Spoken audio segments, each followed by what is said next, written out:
Kamedia, kat sibapai, kamedia. Kublay yupi ko parlog ba ye. Hagajing siya ngamut bandruay ban siyaw, tangba kapor ka kim nagbanta junga. Tas ngap sini kendian, ngadon ye ban penbena nagbanta jungpi. Tokimau, kum ukau ha upra basyape kenting ngilong. Kaperthai yangi kape kenting sejrong hakajing wan yuk kejat jong new coronavirus hakeleng saudong. Kumba kamay mariang sipor kadang kup dang sem daki rong pong ba itenat bat bathaba. Pause suki pasuki menta kala nang ja rong bat nang kala. Kine baro de na kajing bam khen snap kajing bam khen kor jungi kibriu bat menta kunguso ngi khai da bun tang kijing sniu. Kadang kejingong ke boong, ublay udang la ban map, kat baka mariang kam la ban map. Tehato manokin ban penki imbiang yaka, ladaum day mapi manga ko kena samla. Kumu kulong kesiari kikti upro jabing ulong, piru ko samla yaka lawe kejaj ban riu pilong. Lakut takapor ban yabak nam ba renti na white lam ban yaki. Kumbana kajuk barim siya kajuk tumay, mata baro ngila apoy siya kajuk, kabangi baro ngitip siya, berkata kajuk kadai kajuk media. Tahakane kakenti, ka Don Bosco Pravahini Hyderabad, kawan Rasha P yakalad bakinya simbenta, haka short film festival, kabakantob ya artli kipang pedang, berkita kilong. Kumno ban sumar sukhari kami mariang, ne safe nature, but kajing im hakapor COVID-19 in a life situation during COVID-19. Tengin berselam leyu, ale menta, ale borok, cakane kelempung banyak penisap penipong banela. Kenau kawai, kane kedai kekabuk sia nak menta jumpi. Lagi jingte bakhamnya subhaban pej hadin bakut jong kene ke video. Na ai mensim kedbok kendriang yipi baro kublai shibur.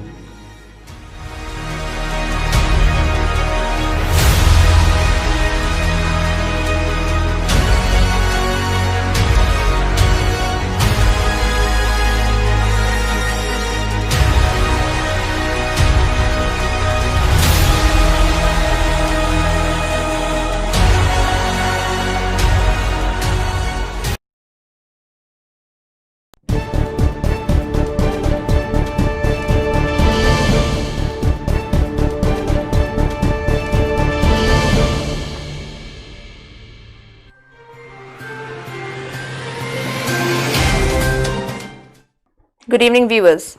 This is Deepika Lingdo bringing to you the Salesian news across the globe. A 2-hour virtual visit to Samoa Pacific Delegation AUL and another 2-hour visit to Pakistan Delegation FIS was held through Google Meet by the GEX Councillor for Asia-Oceania region. Due to these two geographical points in one final day, there was a lot of excitement felt in both Alafua, Samoa and in Lahore and Quetta, Pakistan. Listening to the past pupils' leadership to their needs and concerns is a valuable experience also for a New World delegate for the past pupils and Salesian cooperators, Brother Dominic Nam.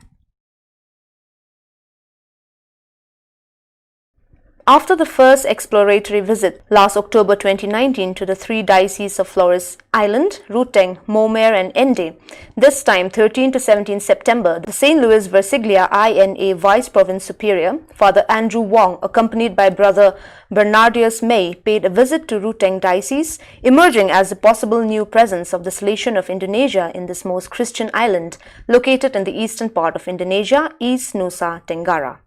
On 14 September, both of them travelled from Jakarta to Ruteng, the capital of Manggarai district, Flores. On September 15 in the morning, there was an official meeting with the Bishop of the Diocesan Pavilion's living room. Bishop Cyprianus opened the meeting by greeting both Salesians and presented his large diocese and its history that goes back to the early years of the 20th century.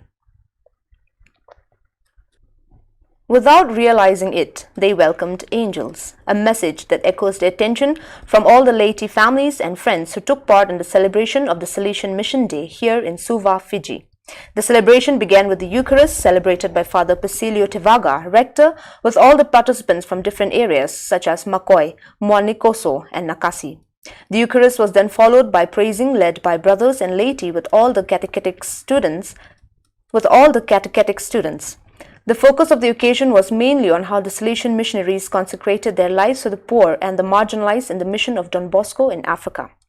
After watching some video clips of the mission in Africa, we divided for personal discussion in groups, and afterwards we conclude the program with a word of encouragement from Father Pesilio, followed by light refreshments. Father Massimo Bianco, SDB, has been a missionary in Lithuania for 20 years. He is 57 years old, lives and works in Vilnius, the capital of Lithuania, in a large suburban parish. Being a missionary is responding to a call, which I have matured for a long time, he says. I had spent 3 summers experiences in Africa, precisely in Nigeria, and in the end I landed on European soil, but I gradually understood that mission before territory is a way of life. Even if the standard of living here is different from Africa, the need for evangelization in a secularized and post-Soviet world, I would say, is the same. Here you meet people who are not physically malnourished but are malnourished in spirit. Here I replied, "Here I am, send me," to the one who is the source of every missionary call. The U.S. development arm of the Salesians of Don Bosco joins humanitarian organizations and countries around the globe in recognizing the International Day of Peace observed on September 21st each year. The United Nations General Assembly declared the International Day of Peace as a day devoted to strengthening the ideals of peace both within and among all nations and people. This year's theme is Shaping Peace Together and calls on everyone to celebrate the day by spreading compassion, kindness, and hope in the face of the global pandemic. The UN General Assembly has also declared that this day is devoted to strengthening the ideals of peace through observing 24 hours of non-violence and ceasefire.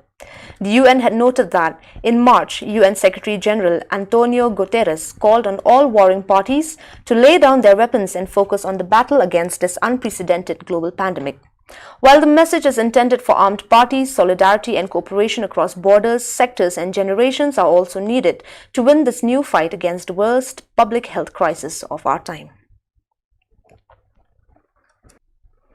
The ANMA Integrated Development Association, AIDA, was able to support 13 farmers with tea saplings thanks to donor funding from Salesian Mission. The tea project was developed in 2008 to help tea garden laborers in Assam, a state in northeastern India. The area is known for its wildlife, archaeological sites and tea plantations. India is one of the largest tea producers in the world, with close to 70% of its tea consumed within India itself.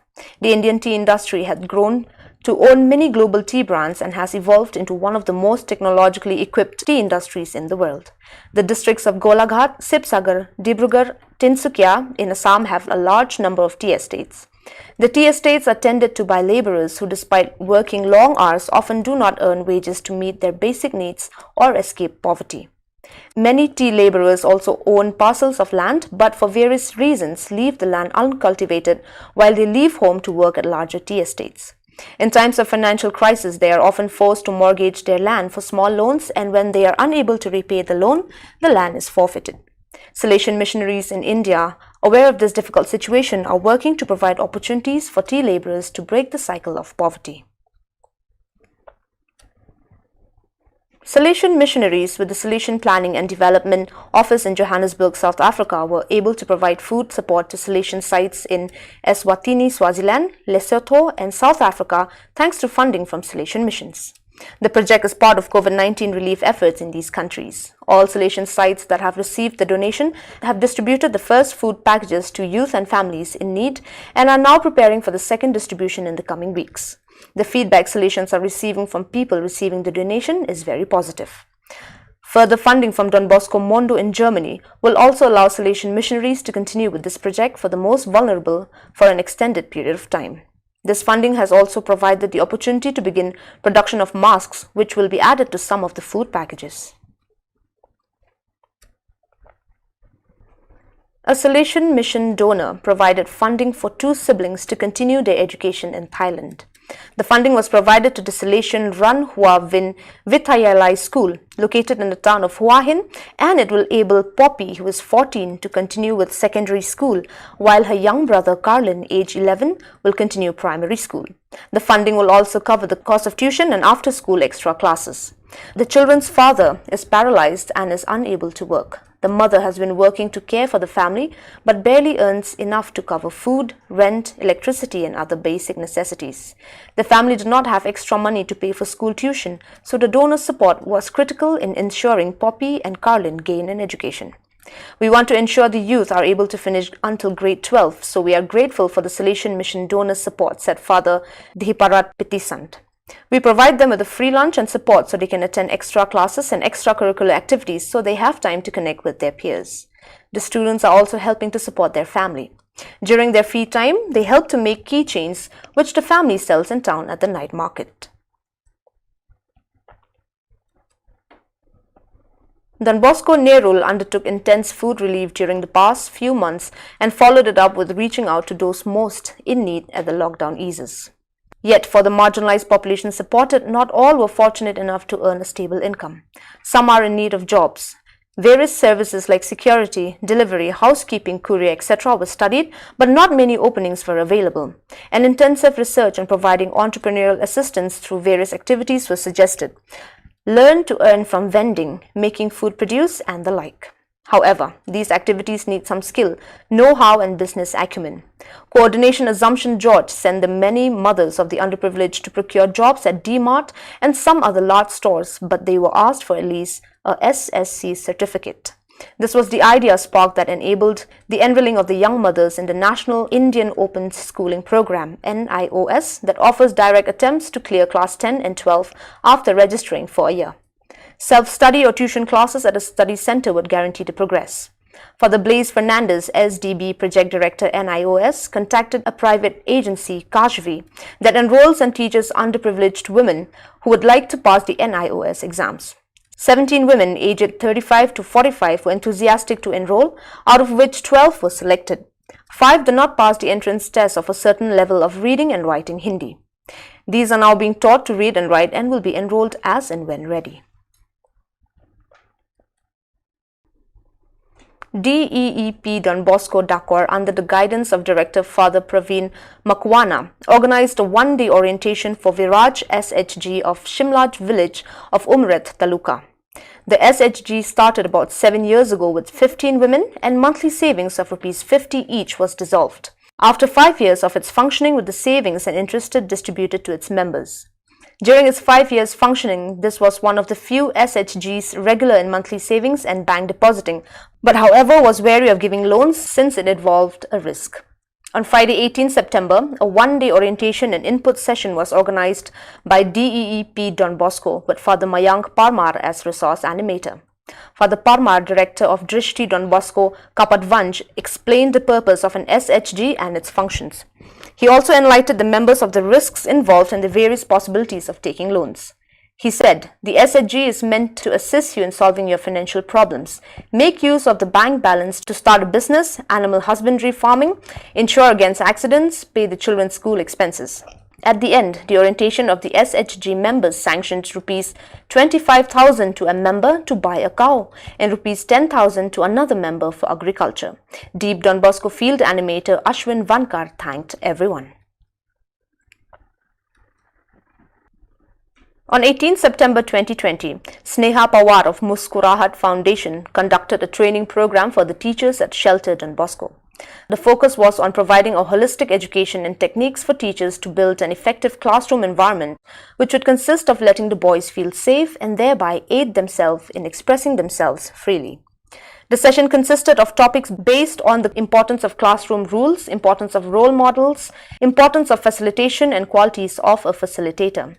Emphasis was given on how to improve the value system of the children, keeping in mind the overall well-being of the boys. The staff was also introduced to positive facilitation, which could be used during classroom teaching. Building an effective classroom environment to adopt positive disciplinary strategies via clear communication, building curiosity, mindfulness, brainstorming, etc. were also provided. The teachers also gave an input about the effects of toxic stress touching upon child rights and Child Protection Act. On the morning of Saturday, 19 September 2020, in communion with the funeral mass celebrated by the community of Artemide Zati, Venezia Mestre, province of Northeast Italy.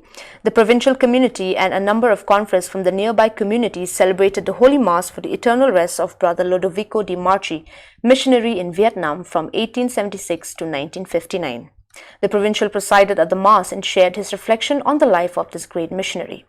Among various former missionaries who laid the foundation for the Salesian charism in Vietnam, Brother Di Marchi dedicated his Salesian youthful energy to the newly founded mission. Returning to his origin province because of the political situation, he still nurtured his love for his missionary land and continued to assist Vietnamese refugees in Italy for numerous years.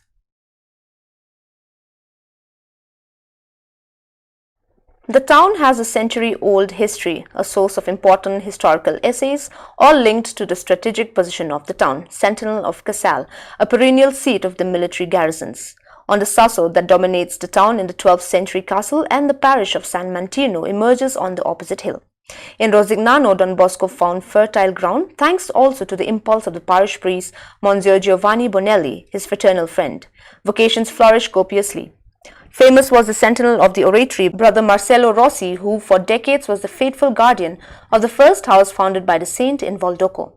And then again the Sorbonne sisters, including Sister Angelica, pioneer and provincial in Argentina and Chile, and Mother Enrichetta, Vicar General of the Daughters of Mary Help of Christians until 1942. And then again, among the many vocations, the brothers of Father Arturo and Father Dante Caprioglio. Among these extraordinary Salesian vocations, the figure of Monsieur Ernesto Coppo, bishop and Salesian missionaries in the United States, Australia and Italy stands out. So viewers, that is all we have for you today. See you tomorrow at the same time and in the same channel. Thank you for watching.